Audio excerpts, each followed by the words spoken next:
엘리바스가 그 욥을 이렇게 두 번째 이렇게 권면하는 내용인데, 첫 번째에는 상당히 신사적인 그런 표현을 썼지만 두 번째는 아주 좀 억압적인 그런 표현으로 아예 욥을 죄인, 악인이라고 딱 규정을 해놓고 악한 자들이 받을 그런 벌에 대해서 이렇게 아주 장황하게 쭉 열거하고 있습니다.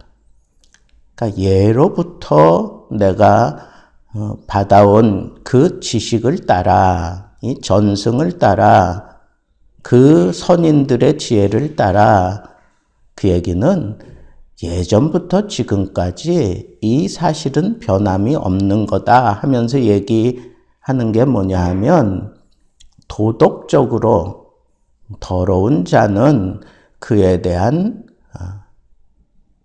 대가를 반드시 치르게 된다라고 하는 것으로 그냥 쭉 얘기를 하고 있습니다. 또 그 도덕적으로 사악한 자들은 이 환난과 불행을 당할 수밖에 없는 그 원인이 뭐냐라고 하는 것을 얘기하면서 그들이 하나님을 배반하고 대적했기 때문이다. 교만하고 하나님의 말씀을 듣지 않고 그냥 방조했기 때문이다. 하나님의 권위와 심판조차도 무시했기 때문에 이런 도덕에 불충실하게 사는 사람들은 다 이와 같은 딜레마에 빠지기 때문에 그들은 이런 벌을 받을 수밖에 없다. 근데 네가 지금 당한 벌은 그들이 당하는 벌 가운데에서도 아주 심각한 그런 상황에 이르러 있지 않니? 그렇게 지금 위협하는 것과 같습니다. 그러면서 이 사악한 자들이기 때문에 너도 그들과 다를 바 없이 계속 번영하지 못할 거다. 너 잘 나갔었지? 근데 이 도덕적으로 깨끗하지 못했기 때문에 이렇게 한순간에 다 무너지고 만 거야. 이들의 삶에는 더 이상 소망이 없어. 그리고 결실이 없어. 이건 아마 그 자녀들을 한꺼번에 다 죽은 거 아니면 그 많은 재산들 한꺼번에 다 사라진 것, 이런 것들을 염두에 두고 한 얘기 같아요. 또 불의를 계속적으로 산출하면 결국은 패망하게 이르게 된다. 이 얘기는 너 계속해서 그 고집을 피우면서 불의한 그런 자리에 있게 되면 더 이상 아무런 소망도 없다라고 하는 것으로 지금 이렇게 어제도 우리가 살펴본 것처럼 엘리바스는 이 현세적이고 그리고 딱 정해져 있는 그 인과응보에 대해서만 그냥 적용을 하고 있는 것을 아주 심각하게 이 도덕적인 관념을 가지고 얘기를 해 나가고 있는 것을 보게 됩니다. 말 그대로는 엘리바스가 틀린 얘기 한 게 없어요. 도덕적으로 깨끗해야 하나님 앞에 복 받는다. 틀림없는 사실이죠. 그리고 의인이 하나님께 복 받는다. 틀림없는 사실이에요. 그러나 엘리바스가 지금 간과하고 있는 것, 다른 친구들도 간과하고 있는 것, 하나님의 섭리를, 하나님의 생각을, 하나님의 방법을 그들은 정해져 있는 인과응보 그 틀 속에서만 다루기 때문에 이들은 다른 대안이 없는 거예요. 계속해서 욥을 옥죄어 오고 있는 게 바로 그 틀입니다. 틀. 그래서 엘리바스는 악인의 결국이 망할 것이라고 하는 원칙만을 계속해서 얘기하는 거예요. 그래서 현세에서는 하나님의 주권적인 섭리에 따라 망하는 게 틀림없어요. 그러나 섭리라고 하는 것이 완성되는 것은 하나님의 때가 있다고 분명히 우리는 계속해서 얘기해 오면서, 그래서 엘리바스의 얘기가 현세적으로는 맞는 것 같아도 하나님의 섭리적인 측면에서는 그건 맞지 않다라고 하는 것을 계속해서 얘기할 수밖에 없다고 하는 겁니다.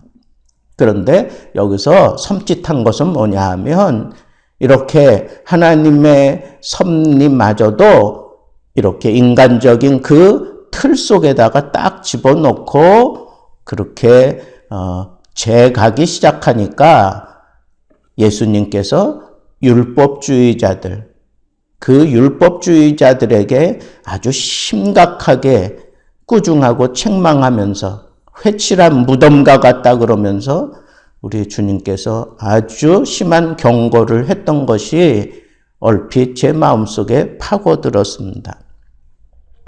차가운 정죄가 아니라 진정한 사랑과 위로로, 그리고 이 문제가 어디서 왔는지를 파악하되 근본적인 문제 해결 방법이 무엇인지 고민하고 아파해야 되는데, 그런 시도는 전혀 하지 아니하고 자기들 속에 그려진 그 틀만 딱 갖다 집어넣고 거기에 미달되는 거는 무조건 다 정죄하는 이런 입장에 있기 때문에 그들이 얘기하는 경건, 그들이 얘기하는 진리, 이런 것들은 다 왜곡될 수밖에 없다고 하는 이 사실을 우리는 잊지 말아야 하겠습니다. 자, 이 엘리바스가 오늘 하나님 말씀을 하나님 마음에서 전한다고 전한 것이 틀린 것이 아니에요. 사악한 자들은 반드시 멸망당할 거야. 도덕적으로 그들은 하나님의 심판을 받을 수밖에 없어. 그들은 아무리 애를 쓰고 노력하고 지식을 쌓아 지혜를 동원할지라도 절대로 이 하나님의 심판과 싸울 수 없어. 그리고 하나님의 그 심판을 받는 자들은 다 그 원인이 불경건에 있으니 그들은 다 멸망당하고 말 거야 하는 그런 입장에서 계속해서 얘기들을 하고 있습니다. 저는 오늘 말씀을 곱씹어 보면서 똑같은 패턴이 이게 벌써 이 세 친구들을 거치면서 계속해서 똑같은 패턴이 계속 나오고 있는데, 왜 이런 지리한 싸움을 또 2차전 하면서 또 똑같은 그런 방법으로 계속해서 욥을 압박하고 있을까? 그러면서 저는 이 생각을 했어요. 이 사람들에게 정말 필요한 것은 역발상이 필요하겠다. 역발상이 필요하겠다. 여러분, 역발상이라는 게 뭐예요? 역발상이다. 한마디로 얘기하면 문제를 좀 거꾸로 좀 생각을 해봐라는 거예요. 그 생각을 좀 바꿔보라는 거예요. 의식을 좀 바꿔보라는 거예요. 그러면 이런 딜레마에 빠지지 않을 수 있다는 것이죠. 얼마 전부터 서점가에서 아주 베스트셀러를 이루면서 강타하고 있는 것 가운데 하나가 바로 이 역발상 문제를 심어서 이 주식을 어떻게 정복해 가야 되느냐 하는 그런 차원에서 이렇게 대두시켰던 그런 책들이 있습니다.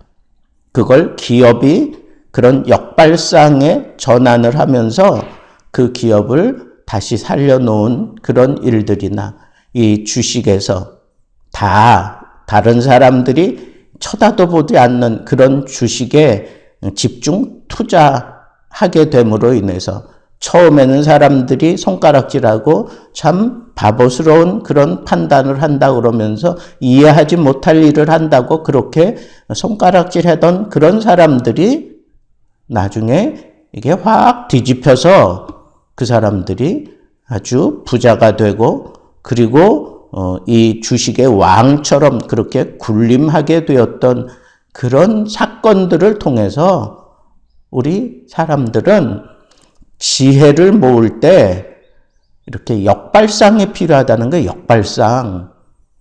다른 사람들이 생각하는 그 원리 원칙만 얘기하지 말고 거꾸로 좀 생각을 해보라는 거예요. 거꾸로.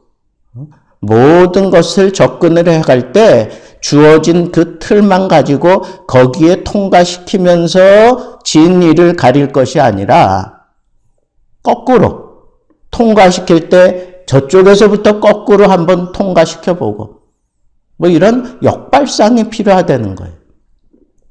이런 역발상을 만약에 욥의 친구들이 가졌다고 하면 욥을 볼 때 죄인으로 딱 몰아놓고 하나님의 도덕적인 기준을 막 쏟아붓지는 않았을 거예요. 내가 옳은 그런 입장이라고 생각하는 사람일수록 자기 그 고집과 자기의 그 아집을 꺾지 못합니다. 자기 방식만 고집하고 자기 생각만 계속해서 고집할 뿐입니다. 2차전을 벌이는 욥과 이 친구들 이 사이에서 우리는 좀 역으로 좀 이걸 바라보는 게 좋겠다. 엘리바스가 지금 얘기하는 게 틀린 얘기가 아닙니다.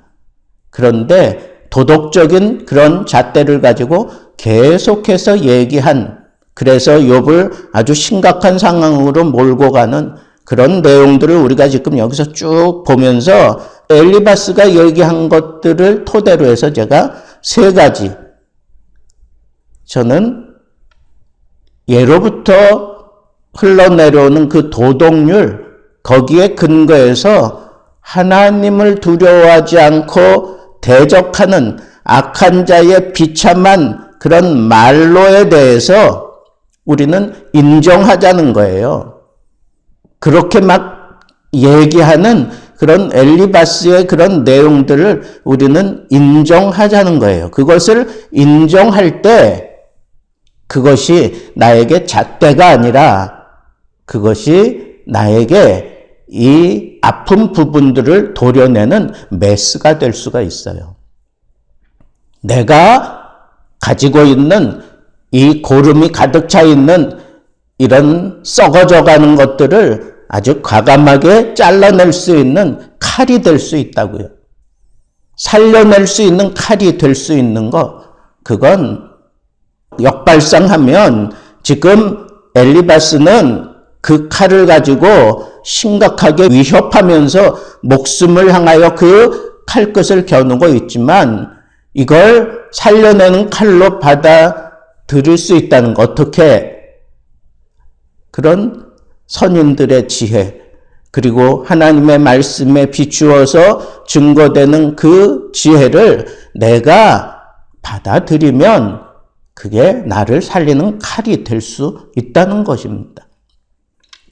그래서 우리는 계속적으로 내가 하나님 앞에 살아남기 위해서, 소망을 가지고 살기 위해서, 결실을 맺기 위해서, 불의에서 완전히 끊어내기 위해서는 나는 칼이 필요한 인생이다라고 하는 이 사실을 생각하면서 엘리바스가 들이미는 그 칼을 나를 살리는 칼로 받아들인다면 나는 살아날 수 있다는 겁니다.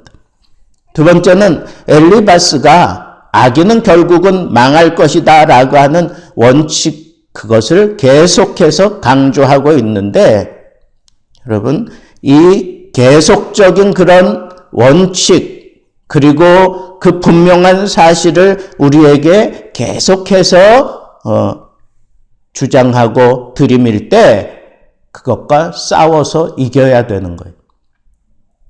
사람들은 그렇게 심각한 상황을 우리에게 막 대두시키면 두 가지 반응을 보입니다.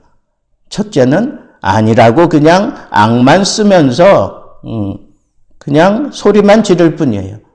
또 다른 방법은 그냥 돌아앉고 마는 겁니다. 그게 아니라 그렇게 얘기하는 것, 그것이 나하고는 상관이 없다고 하는 그 사실을 드러내기 위해서 싸워야 돼요. 근데 어떤 모습으로 싸워야 되느냐? 왕처럼 싸워야 된다는 거예요. 왕처럼. 엘리바스가 여기 인용한 내용 가운데 왕처럼 싸워서 이겨내라고 하는 이런 자세가 우리에게 필요하다라고 하는 것을 우리가 받아들인다면 이건 정말 역으로 우리가 이런 악한 위치에 처해 있는 상황에서 벗어날 수 있는 길이 된다는 거예요. 마지막 세 번째는 하나님의 입김은, 이것은 심판의 모습으로 엘리바스가 쓴 내용입니다.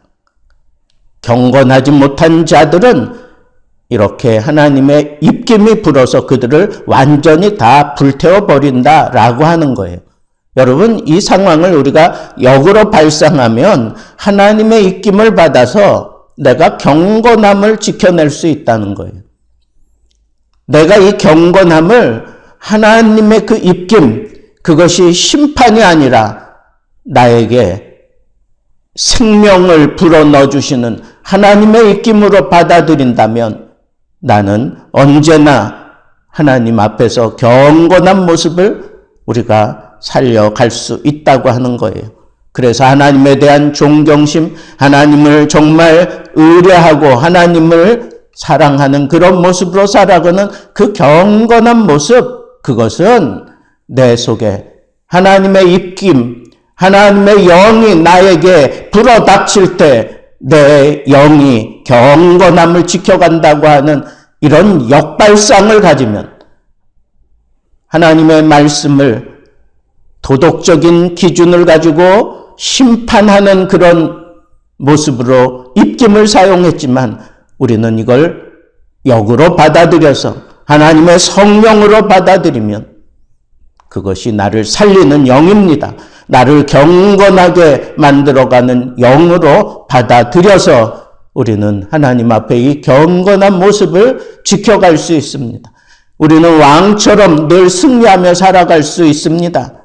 그리고 우리는 이 도덕률 앞에서도 우리가 순종하고 받아들이면 그 도덕률을 기뻐하면서 그 도덕을 오히려 찬양하면서 하나님 앞에서 악한 자의 모습을 버리고 오히려 나를 살려내는 그런 칼로 받아들이며 하나님 앞에 설 수 있다고 하는 이 사실을 생각하면서 여러분, 우리 살아가면서 힘들고 어려울 때 참 꼬이고 안 풀린다라고 생각할 때 이렇게 역으로 정말 생각을 좀 전환하고 바꾸어 보면서 안 되는 문제들을 풀어갈 수 있는 지혜로운 하나님의 사람들 되기를 우리 주님의 이름으로 축복합니다.